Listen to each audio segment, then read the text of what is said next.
Hello YouTube, this is Darkon633 and back with another Star Wars review. Today we're going to take a look at the Solo A Star Wars Story Force Link 2.0 Han Solo Landspeeder. Now this is the Landspeeder that's used by Han Solo in several of the trailers we've seen so far for the film, and while the toy itself is definitely not the most interesting toy out there in the grand scheme of things, I think the design is very nice, and I appreciated that Hasbro decided to make it in a much larger scale than what you usually seen in the previous years for vehicles. Anyway, so now take a look at the presentation and contents.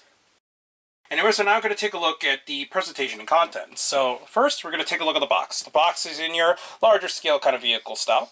We have a promotional photo showing using the gauntlet. It is Force Link 2.0 compatible, obviously. We have some really nice artwork of the vehicle itself. The bubble where the figure is encased. And we do have a bio here, along with a look at the figure with the Landspeeder. So that's about it for the box. In terms of contents, you get the Landspeeder, with this piece being a separate piece you do need to assemble. Han Solo himself with a blaster, which is not his typical blaster, so it's going to be very interesting how he gets a hold of his signature blaster later on in the film, it seems like. And I do appreciate that Hasbro made this in a much larger scale than what we usually see in the recent years for the toy lines, but we're going to take a look closer at that in a minute. So in terms of overall presentation and contents, I give it a 5 out of 5, since the artwork is very nice and the vehicle itself is well done. Anyways, we'll now take a look at the features next. So now we're going to take a look at the features. Before anything else, we'll take a look at the figure itself. The figure is in your standard 5 POA design. The head does swivel 360, and I don't think it's on a ball joint for what I can tell, since it can't really move otherwise, so it seems like it's just a swivel. We have swivels at the shoulders, although his jacket does get in the way a bit, and we have swivels at the hips. The jacket is removable, which we're just going to quickly take a look how it looks like without the jacket. And unlike other figures, since he doesn't have the whole sleeve thing going on underneath, you can actually use this figure without the jacket without making it look too weird. The neck is a little bit strange, but overall, it definitely works without the jacket if you wanted to. So we're just going to quickly reattach the jacket back onto him. It's a little bit tricky to actually put back the jacket, but you can actually do so. Trying to get this in here. There we go.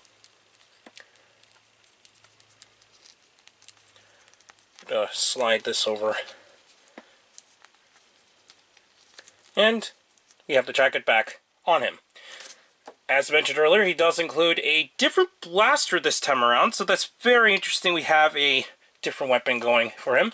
We're going to take the blaster out to the side and the figure, and take a look at the vehicle itself. The vehicle is definitely on the larger scale, as I mentioned earlier, and the overall design is very nice, although it's rather plain. We do have some weathering damaged paint there. Same thing with the sides here. It does look like it's very futuristic, but at the same time very old looking. At the bottom, there really is nothing there, although it does have the Force Link ability there.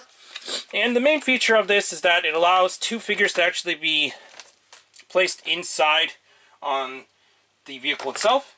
And it does have this crumple feature, which this is made of a different material plastic. And we're going to take a look at the feature next. So, what we're going to do is take Han Solo, and inside, there's a little spring mechanism, which is also there. That part doesn't really do anything, but it's just there to help secure the figure onto the seat, so it looks like this. And this part will crumble, causing this seat to spring up. So here we go. And we'll actually spring the figure pretty decently, actually. I was actually rather impressed how powerful that spring was. So that pretty much covers the main feature of this vehicle. You can take another figure, such as Kira, and she will sit there, but unfortunately she doesn't sit in there very well since it doesn't have the same ability there, so she kind of sits there rather loosely. But overall, I think this is a very nice design, and I think Hasbro did a good job designing it, even if the vehicle itself may look rather plain. Because of that, I give this vehicle a 4 out of 5, just because it really doesn't do a whole lot, but I do appreciate that the gimmick is very nice, and I do like the design of the vehicle overall. So in terms of overall value, it's definitely not really worth the $30 price. Really, mileage may vary when it comes to actually getting these at full price. But in my opinion, this particular vehicle is definitely not a $30 price vehicle. So it doesn't do a whole lot. And even though it looks nice and it is larger than a lot of vehicles, your better bet is to get it on sale, which I did, since I was able to get it a little bit off with the coupon from Hasbrotoyshop. So because of that, I give this a 4 out of 5 just because the pricing is a bit 50-50.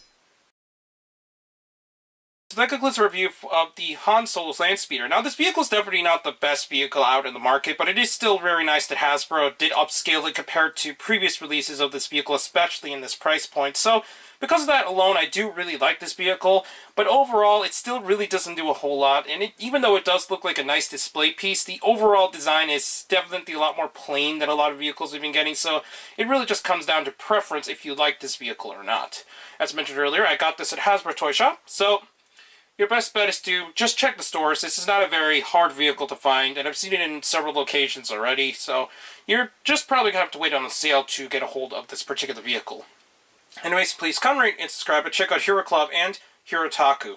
Also check out Twitter, DarkOn633, and also on Instagram under DarkOn633 as well. Please check the other channels down below, and don't forget to press the little bell at the bottom of the screen in order to see my content go up as soon as possible.